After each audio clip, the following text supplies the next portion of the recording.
Hello and welcome back to my channel. Today I'm going to be showing you how to make this beautiful, stunning bridal hand-tied bouquet. It's really simple to do. I'm going to take you through step by step on how to put this together. So for today's bridal hand-tied bouquet, we are going to be using white hydrangeas, pink velvet touch plush roses, white velvet touch roses, and we're going to be using a few little pieces of pink Gypsophilia, which I've cut down to size and wired just to give us that extra long stem. And for the foliage finishing off the bouquet, I'll be using this eucalyptus. Again, the eucalyptus comes on quite a large branch, and I've just cut the pieces down to the sizes I want and then added my wires on at the end, just so I have that length when I'm popping my bouquet together. For the other materials, we are going to be using some pins, and today I'm going to be using a pearl pin for the ribbon to finish the bouquet off, some white satin ribbon and some white lace ribbon. The tools that you will need today is your ribbon scissors, some wire cutters, some Oasis floral scissors, which I will pop the link in my description, which you can buy on Amazon, and I'll be using some paraffin tape and some string. So let's get started and I'll show you how to put this bridal bouquet together. So to start with, we're going to use our hydrangeas. So I'm going to select two, and as you can see with the faux hydrangeas, they come pointed downwards at an angle. So I'm going to place two back to back, and I'm going to place them left to right, so the top of your flower is pointing in a different direction to the bottom of the stem. So first of all, I'm going to place them back to back, and then I'm going to take my third hydrangea and take the part that's pointing upwards and lay it next to the two that I already have. And again, I'm going to point my flowers and stems from left to right. And now you see we have a lovely, perfect circular shape with the stems in a tripod style. So now we've done that, I'm going to take my first white rose, and I'm going to place a rose in between each of my hydrangeas. Again, crossing over the stems from left to right, pointing in the opposite direction of the flower. And this is to just give it structure and to hold the bouquet firmly in place and give it that lovely circular shape that we now have with our three hydrangeas and our three white roses. For the next bit, I'm going to take one of my pink velvet touch roses, and I'm going to place her in the middle of my hydrangeas at the top, like so. So I'm just going to nestle her in like that, just to give her a burst of colour among all the white. And some of you may be thinking, why do you not start with the rose in the first place and then build the hydrangeas around her? But I find with the faux flowers, I don't get such a nice shape and such a solid structure on my stems if I start with my single rose. You can do that, but it really depends on your flowers and the shape and stability that you're looking for. So now we have our pink rose, our three hydrangeas and three white roses. I'm going to add some more pink to the bouquets by again popping each pink rose next to the white one in between the hydrangeas. And this will be using all of my pink roses up, because I'm only having three pink roses around the outer bouquet and then the one in the middle.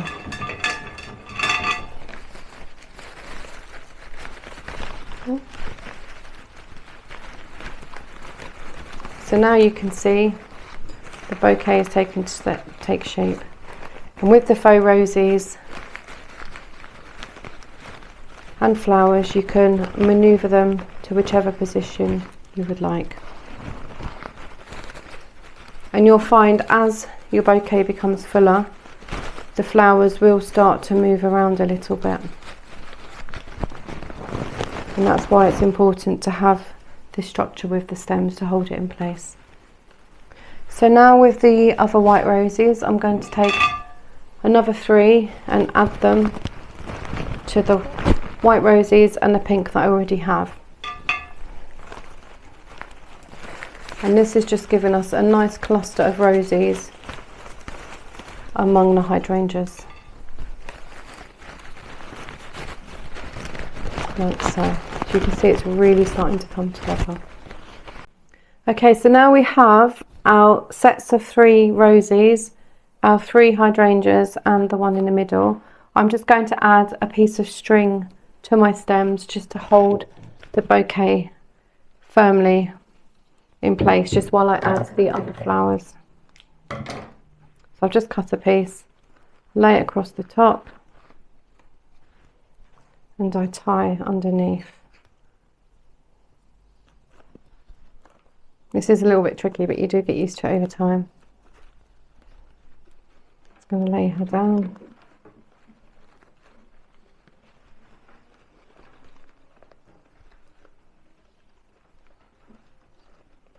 And don't worry about the stems because we're going to cut these at the end, so they won't be this long. Okay, and you can see even after I've laid her down, having the stems in that structure have really held the bouquet together. And of course I can still manoeuvre them as and when needed as I'm adding to the bouquet.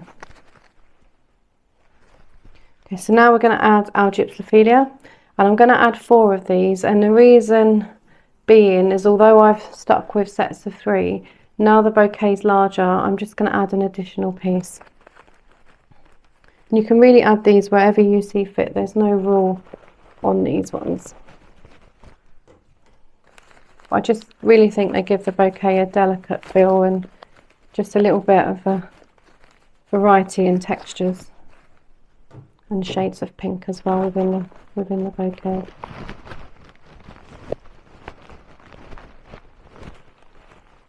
Okay, so now we have these Gypsophilia in place. You can really see the bouquet coming together. Absolutely beautiful. So now to finish off the shape of this bouquet, I'm going to add some additional hydrangeas, and I'm going to go back to the rule of 3, and the reason being is because they're quite large and I just really want them to finish off the bouquet at the bottom.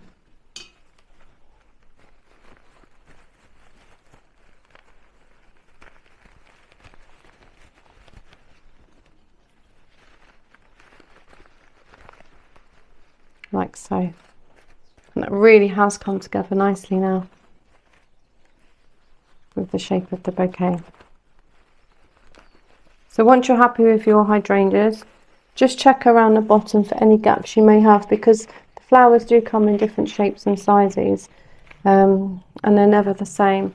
So I can see I have a slight gap here, so I'm just going to add an additional rose at the bottom here just to keep that perfect circular shape. And then just to balance it out, I'm going to do the same on this side, like so. So you can see it's quite a large bridal bouquet now, which is what the brides like on this style. So again, manoeuvre the flowers to how you feel they sit best, and make sure you can see all the Gypsophilia and they're all pulling through along with the pink roses. Okay, so now we have all our flowers in place. I've just gone round and checked the bouquet, and there's no large gaps around the bottom, and all the pinks are evenly placed among the white hydrangeas and roses. So just to finish this bouquet off, we're going to use some eucalyptus. Again, faux eucalyptus, and as I said at the beginning of the videos, these come on huge branches, so I'd simply just cut them down to about that size, and then I add my wire on at the end just to ensure I have the length to hold it in place within my bouquet. So I'm just going to take these pieces of eucalyptus and add them to the bottom of my bouquet. And I'm going to work my way around the entire bouquet along the bottom, ensuring they're evenly placed. Again, there's no set rule of how many pieces you use, it depends on how big the pieces are.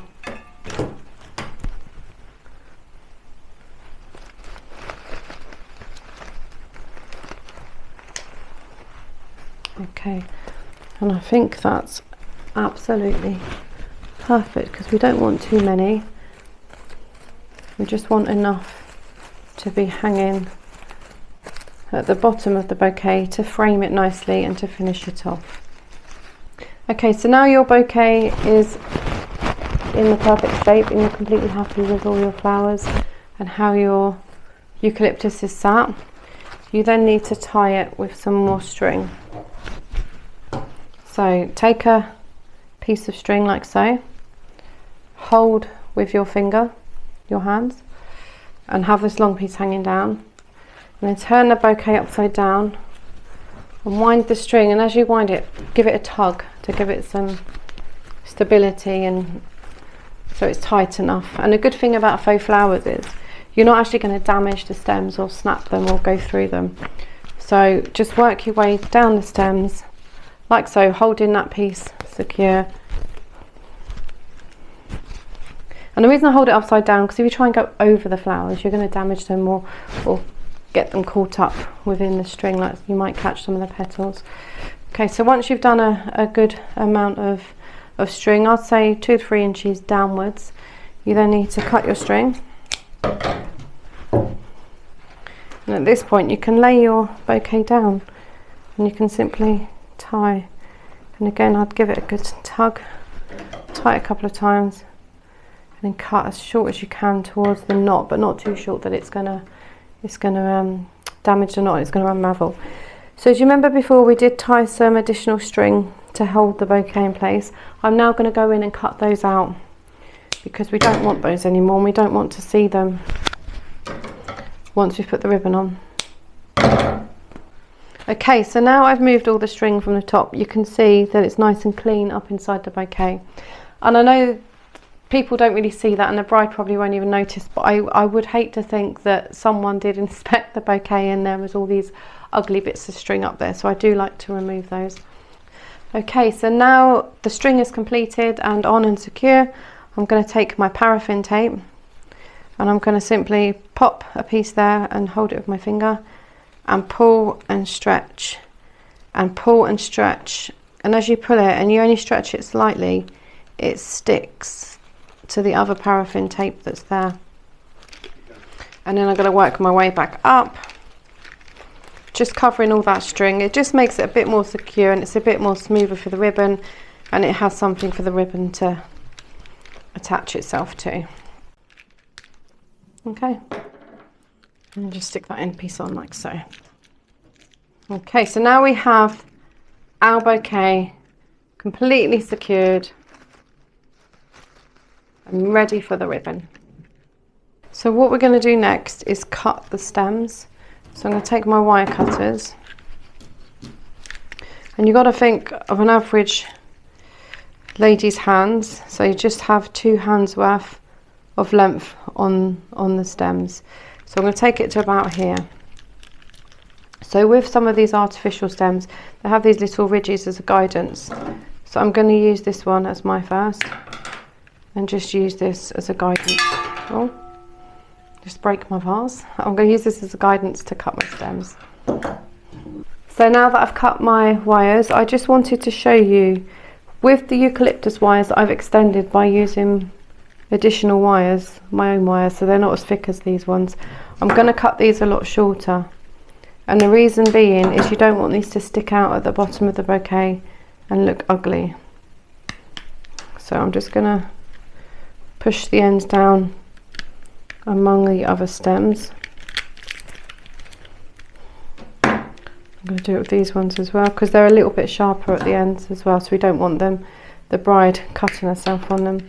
So again, push them down inside the other stems like so. So don't realise how many you have until you come to the end.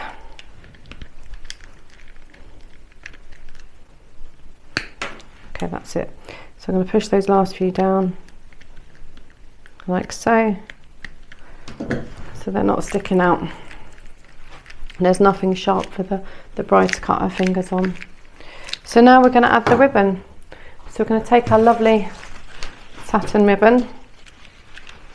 We're just going to add that like that to the top of the paraffin tape, and then you're going to turn it round again using the sideways upside down method all the way down your stems.